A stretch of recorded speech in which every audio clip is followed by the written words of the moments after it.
All right. Thank you for those comments. And now, without any further ado, I'll invite Professor Clive Hamilton, the author of Silent Invasion, to share some thoughts about why he wrote this book. Thank you.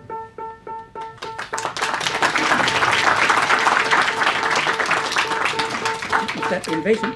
Yeah, I seem to set off alarms wherever I go. It's a bell for a parliamentary division.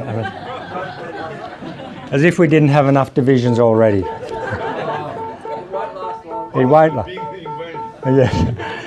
All right, so look, first of all, I'd like to express my deep gratitude to Justin Field, MLC, for having the courage under great pressure to book this room and host this session today. Yes.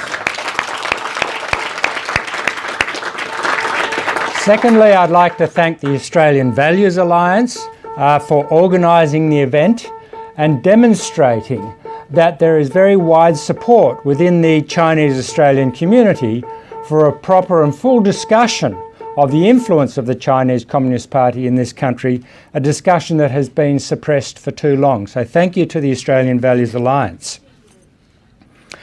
I'd like particularly to thank Associate Professor Fong Chong-yi. As you know, he's a man of great courage who's really put himself in great danger in order to pursue the human rights and to expose the kinds of abuses going on in the People's Republic today. And lastly, I'd like to thank you all today for coming along. I think I mean, you only have to be in this room today to realise that the accusations against me and my book that it's racist and xenophobic are really completely ridiculous. In many ways, I wrote this book for you. Well, why were publishers in Australia unwilling to publish this book, Silent Invasion? Well, as you know, my usual publisher, Allen & Unwin, pulled out of publishing at the last moment, citing its fear that Beijing would retaliate against it by cyber attacks or perhaps by sponsoring litigation that would be hugely costly to the company. And other publishers took fright as a result. No, the interesting thing is no threats were actually made to Allen & Unwin or the other publishers who pulled out. It's the shadow now cast over Australia by the Chinese Communist Party that proved dark enough to frighten the Australian publishing industry out of publishing a book critical of the Communist Party. That is, of course, with the noble exception of Hardy Grant and its principal Sandy Grant, who had the courage to publish this book so we could all read it. Well, despite attempts to silence me, I, as an Australian, particularly an Anglo-Australian, am very privileged in my access to free speech in a way that most Chinese Australians are not. Alex Josky, my researcher for this book, who is himself of Chinese heritage, he wrote an article last month published in the New York Times where he said that as Beijing interferes in Australian society, as that interference intensifies, the voices of the Chinese Australians alarmed by Beijing's encroachment are being drowned out by an aggressive Chinese government campaign to silence critics here in Australia. And of course, strategic analysts and China experts around the world have drawn the very same conclusion. You might have seen the New York Times report a couple of weeks ago that Taiwanese workers at Sydney restaurants have been sacked from their jobs because when they were asked whether they believe Taiwan belongs to China, they had the courage to say no. And so they were fired from their jobs. And it only takes a few examples like this to send a very strong signal to all Taiwanese people in Australia that they have to keep their views to themselves if they go against those of Beijing. This is a fundamental violation of democratic principles in this country. Now, over the last 15 or 20 years, Chinese Australian voices critical of Beijing have been quietly silenced and marginalised in Australia, once quite vocal pro-democracy activists, those calling for Tibetan autonomy, and persecuted Falun Gong practitioners, their voices are barely heard nowadays. And in my book, I go into some detail about how this came about. After Alan and Unwin pulled the publication of my book, a number of people approached me with some really quite disturbing stories. One Melbourne businessman, a retired businessman, who has for years been taking in Chinese students as lodgers while they study here in Australia. He said he was walking through the CBD, the city in Melbourne, with his latest student, and he noticed that there was a Falun Gong practitioner collecting signatures on a petition. And he said to her, well, let's go over and sign. And she said, no. She begged him not to go over to the Falun Gong man with the petition. And he kept on walking while he went over and signed the petition.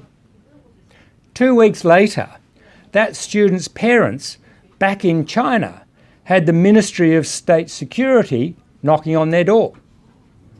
They were warned to keep an eye on their daughter, who was creating trouble in Australia. Now think about that.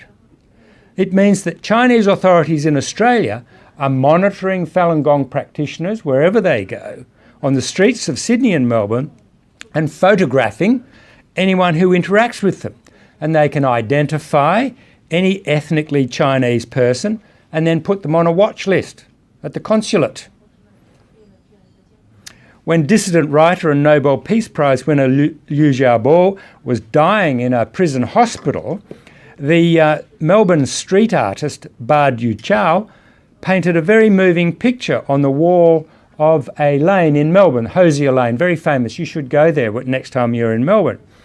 And when Liu Xiaobo died, this picture on the wall, this mural that Ba Du Chao had painted, became a kind of shrine for those people who revered this Nobel Prize winner, Liu. But after a day or two, two sinister men dressed in suits started turning up in the lane and taking notes and photographs of anyone of Chinese appearance who came and put a flower in front of this. I mean, this is Australia. This should not be happening in Australia. This kind of authoritarian police state should not be happening in Australia. And it's when I heard those stories, particularly about what is happening to Chinese Australians, my compatriots, I became very offended, because they deserve the same freedom of expression and democratic rights as all Australians deserve.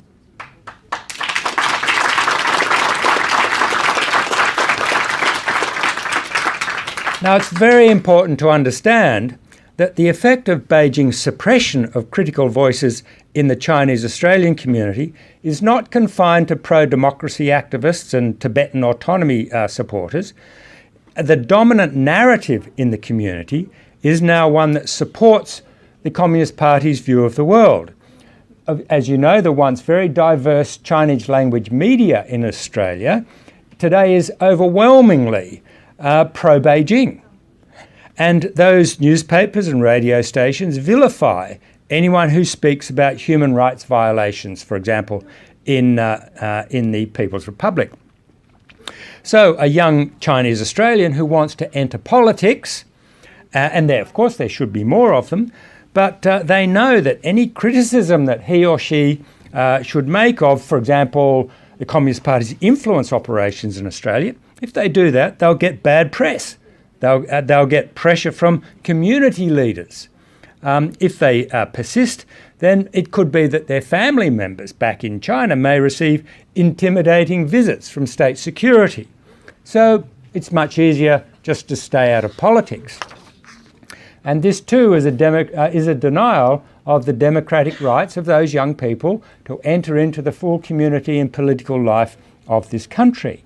It also means that Chinese Australians who are critical of the Communist Party have no representation in Parliament. Who will speak up for them if their family is threatened, or if their business in Australia is sent broke by a boycott organised by the consulate? Instead of giving these critics of the Communist Party influence in Australia a voice, our political leaders have overwhelmingly collaborated in the silencing of these Chinese Australian voices. They shun these people. Some even condemn them, while mixing with and responding to the so-called community leaders, who are typically leaders of United Front organisations guided by the Chinese Communist Party. And I give a great deal of detail in the book about how that works. Now, as my book appeared in the bookshops, the big beasts of the New South Wales right of the Labor Party came out to monster me because I've said that they are too close to the Chinese Communist Party, or more particularly its front groups and agents of influence in Australia. So we had Bob Carr and Paul Keating and Graham Richardson, who've been attempting to trash my reputation and make me out to be some kind of sinophobe. I'm expecting Eddie Obeid to take up his pen next. They want to bully me into silence because they're embarrassed when anyone draws attention to the evidence of the deep penetration of the Chinese state into their part of the Labor Party. But they should know that the more they try to shut down critics like me, then the more we will ask, what do they have to hide? Now, as a couple of speakers have alluded to, when I was writing this book, I anticipated that its arguments would be dismissed as rooted in xenophobia and that I'm just a racist. And of course, we've seen that happen. Now, I've got a pretty good track record as a person from the left of politics with speaking out against racism, not over years, but over decades. But for some, this seems to count for nothing. More to the point, in the book, I tried very hard, as Professor Fong Chung-Yi said, to reflect the experience of those Chinese Australians who are critical of the Chinese Communist Party, and those people who feel threatened in their newly adopted home in Australia. Chinese Australians critical of the CCP should not feel threatened when they are living in Australia. We live in a free, democratic country where they ought to be able to express their political opinions without worrying about state security knocking on the doors of their family back in China or being denounced in the Chinese language media. And because of this concern that the book would get the reception it has in fact received from some quarters, I discussed the question of the risk of racist groups misusing the book to reinforce their prejudices. I discussed this with some of my Chinese Australian contacts who I'd been talking to throughout the whole period of writing the book. And the typical response from them was something like, well, Clive, what's the alternative? Should you not write the book? Should you just say nothing? And the judgment of these Chinese Australians is that they may have to take some collateral damage from the racist fringe in order to win the larger battle, which is to free them from the influence of the Chinese Communist Party. Now, in reaction to my book's publication, there has been an outbreak of what might be called multicultural grandstanding. In particular, Tim Soutphommasane, Australia's Racial Discrimination Commissioner, he claimed in the Sydney Morning Herald that my book all smacks of Yellow Peril Revisited. And using the most cynical examples of cherry picking that I've ever seen in my life, what he does is exactly what I warned about right through the book. Do not elide, do not conflate, do not confuse Communist Party influence with Chinese influence. The two are not the same, even though the consulate, the embassy, the Communist Party constantly tries to say any criticism of the Communist Party is anti-China, is against Chinese people. It's not. It's against the Communist Party. Yes.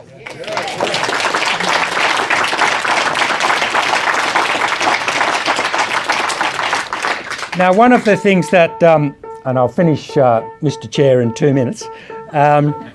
One of the things that I took the greatest objection to in Tim Soutphommasane's article was where he dismisses, and I don't suggest you go back and read it again once you've calmed down, as I did. He dismisses the alarm expressed by some Chinese Australians, actually many people in this room. He dismisses your concerns about CCP influence in Australia by suggesting that your views just conveniently confirm the prejudices of others.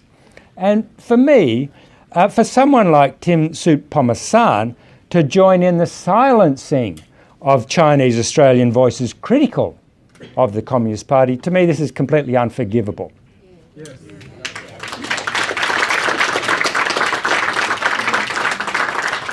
My next sentence in this talk is, how do those Chinese Australians feel when our Race Discrimination Commissioner disrespects them in this way? And I think you've just answered that question. Yeah, it's a form of racism. By lumping all Chinese Australians into one group and characterising them as having as their spokesman the government of China. I find that really offensive, particularly coming from him. Now, if you just read his comments and the Beijing trolls who've been out there on social media promoting his views, saying it's all just a racist beat-up, you'd think that the danger we face in Australia is not Communist Party activities aimed at pressuring ethnically Chinese Australians to work on its behalf. No, if you believe them, it's all our fault. Because when we call out the Communist Party, we are inflaming anti-Chinese racism. The problem lies in our own history. It lies in the history of Australia, not in what the CCP is doing in this country. And if you believe that, then our first goal must not be to resist the campaign of foreign interference, but to keep the lid on the fringe sentiment in this country. And that, incidentally, is exactly what one of my other main critics, the Sydney academic David Brophy, does in his article.